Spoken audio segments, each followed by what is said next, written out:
Selamat datang di Mindset. Terima kasih sudah berkunjung pada channel ini. Tetap dukung channel ini dengan cara subscribe, like, share, berikan komentar-komentar yang konstruktif, dan jika ada hal spesifik yang ingin didiskusikan lebih lanjut terkait dengan persoalan-persoalan hukum, dapat mengirim pesan surat kepada kami melalui email yang telah kami sertakan dalam deskripsi video ini. Ketika kita mengamati televisi hari-hari ini, begitu banyak informasi yang ditampilkan. Salah satu yang menghebohkan adalah kasus-kasus pornografi. Kasus pornografi yang menimpa artis, menimpa public figure, menimpa pejabat. Bahkan tidak sering juga kasus-kasus tersebut menimpa tokoh-tokoh agama.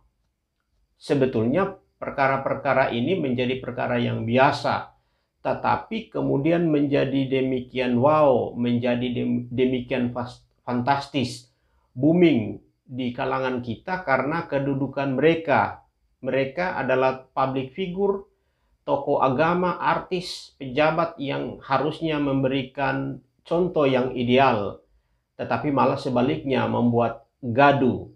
Nah, bukan berarti kasus-kasus tersebut tidak terjadi di kalangan akar rumput. Tidak sedikit kasus-kasus pornografi terjadi di kalangan akar rumput. Kita dapat melihat di seputaran kita, bahkan menjadi sesuatu yang ngeri. Misalnya pencabulan orang tua terhadap anak. Luar biasa ngeri hari-hari ini.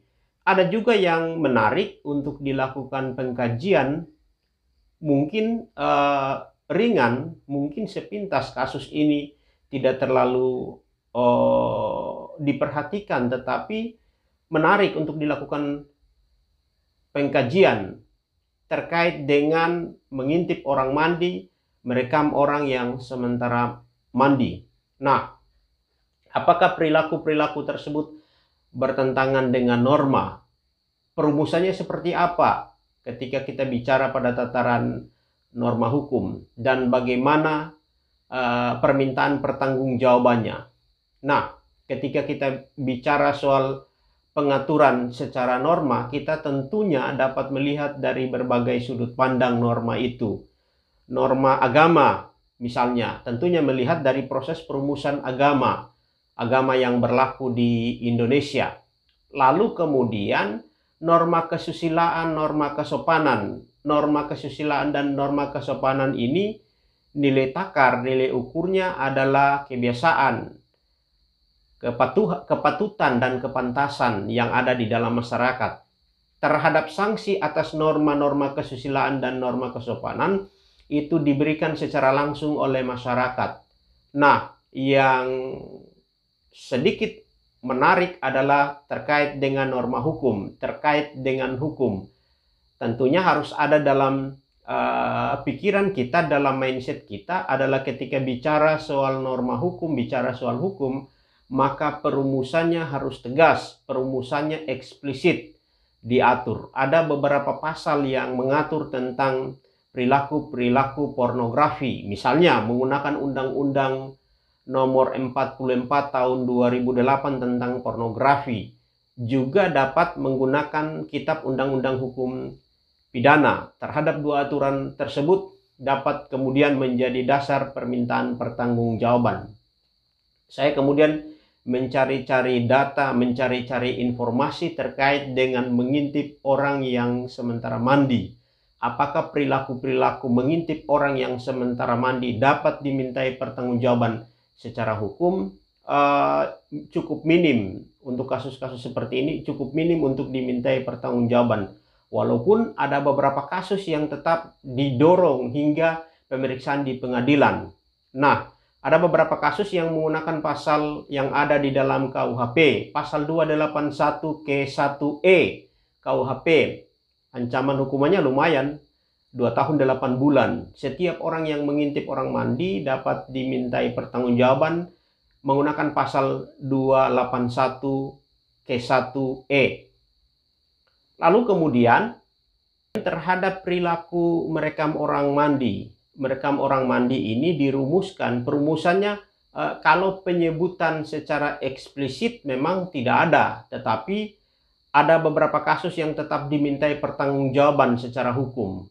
Dan biasanya permintaan pertanggungjawaban secara hukum terhadap perilaku merekam orang mandi itu menggunakan pasal-pasal yang ada dalam Undang-Undang Nomor 44 Tahun 2008 tentang pornografi.